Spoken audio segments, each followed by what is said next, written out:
नमस्कार दोस्तों, स्वागत है आप सभी का ई मित्र ट्रेनिंग कोर्स में। आज के इस ट्रेनिंग सेशन के अंदर हम जानने वाले हैं कि मुख्यमंत्री उच्च शिक्षा छात्रवृत्ति योजना का जो ऑनलाइन आवेदन किया जाता है, तो वो एक बार आवेदन करने के बाद उसके अगले वर्षों में उसका नवीनीकरण किस प्रकार से किया जा सकता है, वही जानकारी आज के इस वीडियो में कंप्लीट देने वाला हूँ। तो दोस्तों वीडियो के साथ अंत तक बने रहे, वीडियो पूरा देखें जिससे कि आपको कंप्लीट जानकारी मिल पाएगी।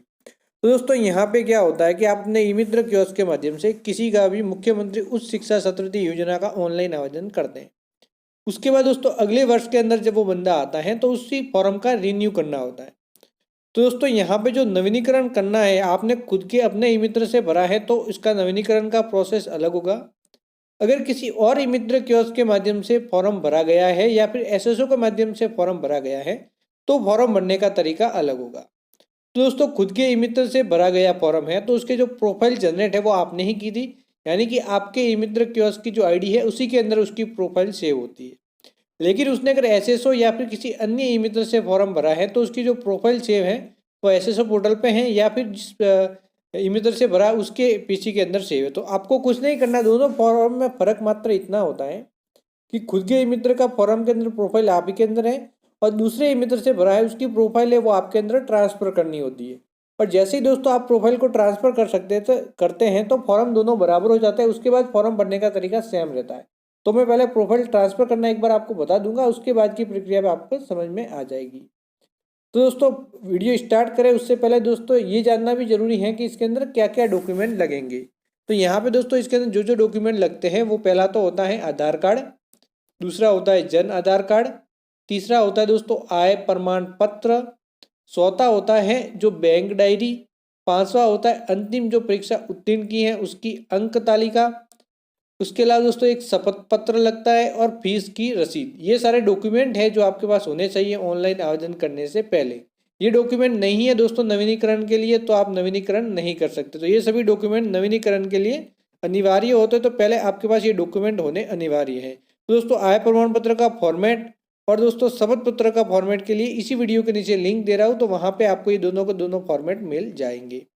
तो आइए दोस्तों स्टार्ट करते हैं वीडियो और जानते हैं कि किस प्रकार से मुख्यमंत्री उच्च शिक्षा छात्रवृत्ति योजना का नवीनीकरण किया जा सकता है। तो दोस्तों ई मित्र पे लॉगिन हो जाने के बाद यूटिलिटी पे क्लिक करेंगे। उसके बाद सर्च के अंदर आपको टाइप करना है online application filling for scholarship. तो दोस्तों मुख्यमंत्री उच्च शिक्षा छात्रवृत्ति के लिए इसी सर्विस का चयन करके ओके बटन दबा देना है। जैसे ही ओके बटन दबाएंगे तो दोस्तों आप पोर्टल पे आ जाएंगे।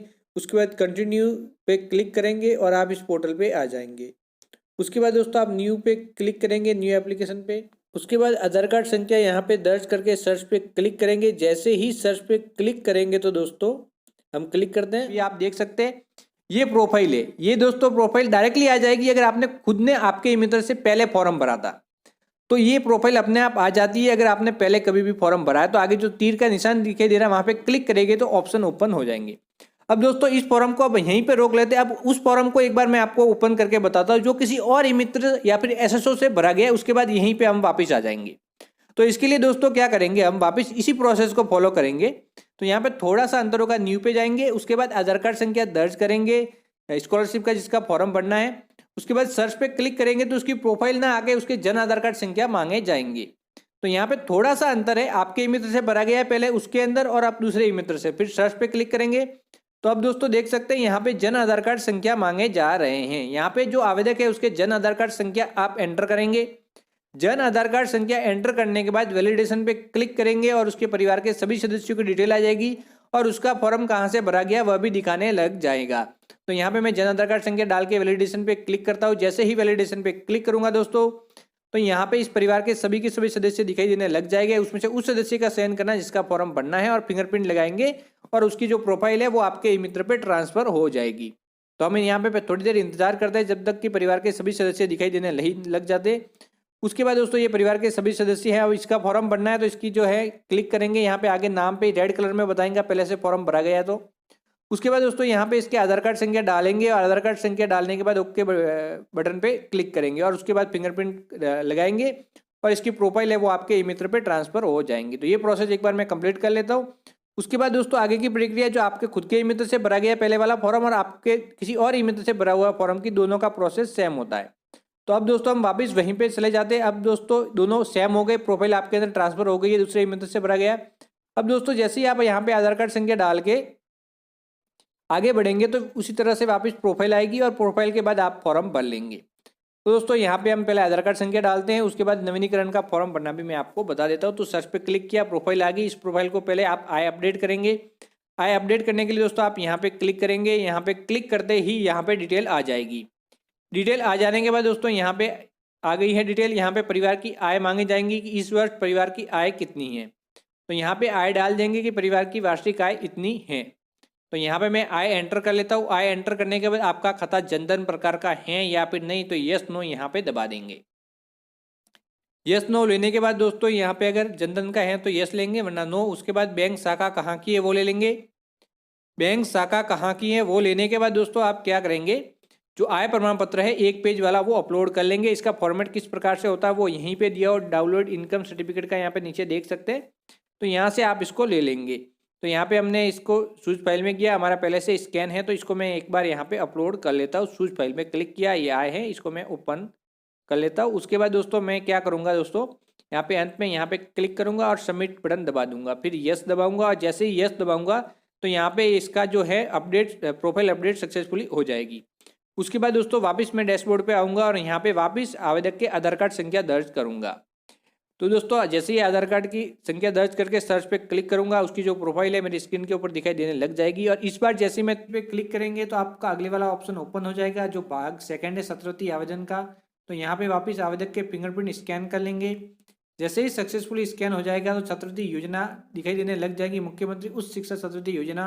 तो आप यहाँ अंत में एक्शन पे क्लिक करेंगे, इस छात्रवृत्ति योजना का चयन करेंगे उच्च शिक्षा का अगर आपको पढ़ना है। तो यहाँ पे क्लिक किया, क्लिक करते ही छात्रवृत्ति योजना की डिटेल आ जाएंगी। और इसकी जो एलिजिबिलिटी है वो भी दोस्तों यहाँ डिस्क्रिप्शन में बताने लग जाएगी, तो यहाँ से मुझे अलग से बताने की जरूरत नहीं है।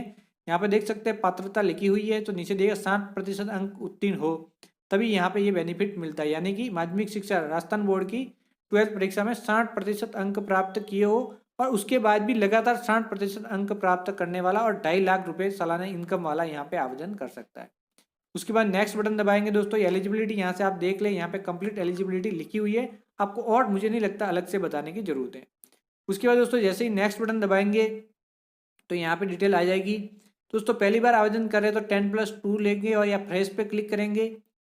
लेकिन दोस्तों हम नवीनीकरण करने जा रहे हैं तो हम रिन्यू पे क्लिक करेंगे, नया बनने के लिए फ्रेश। और अगर आप नवीनीकरण कर रहे हैं तो रिन्यू पे क्लिक करेंगे। जैसे ही दोस्तों रिन्यू पे क्लिक करेंगे तो इससे संबंधित कुछ डॉक्यूमेंट है उसकी मांग की जाएगी। तो यहाँ पे क्लिक किया तो दोस्तों यहाँ पे अमाउंट, यानी कि आपने जो अगले वर्ष जो फॉर्म भरा था उसके अमाउंट आपको यहाँ पे डालना होगा।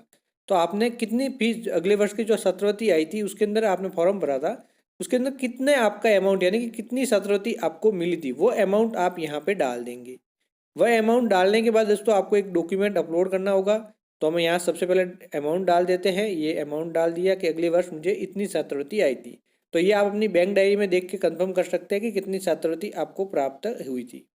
उसके बाद दोस्तों upload related document bank passbook. तो यहाँ पे दोस्तों आपने जो छात्रवृत्ति आई है उसका जो डॉक्यूमेंट है वो अपलोड करना है, जैसे बैंक पासबुक, और जिस पेज पे आपकी एंट्री है वो पेज भी इसके साथ स्कैन कर लेंगे।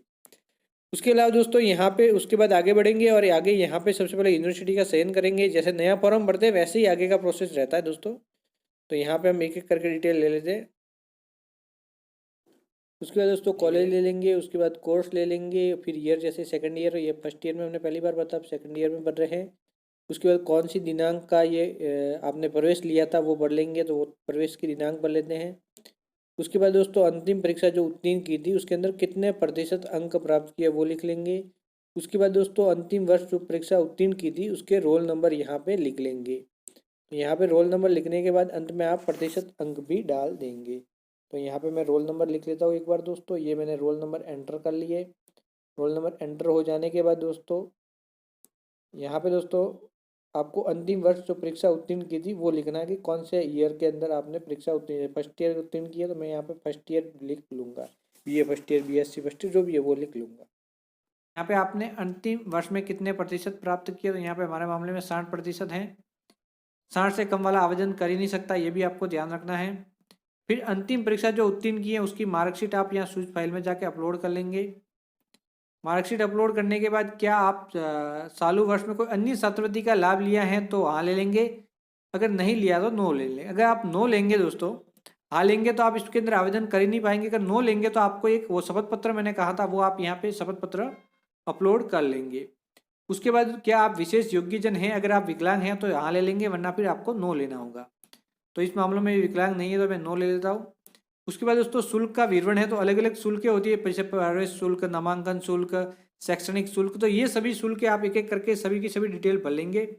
तो कौन जो भी शुल्क है वो सभी की सभी आपको यहाँ पे भर लेनी है कि कौन सी शुल्क कितनी भरी गई है।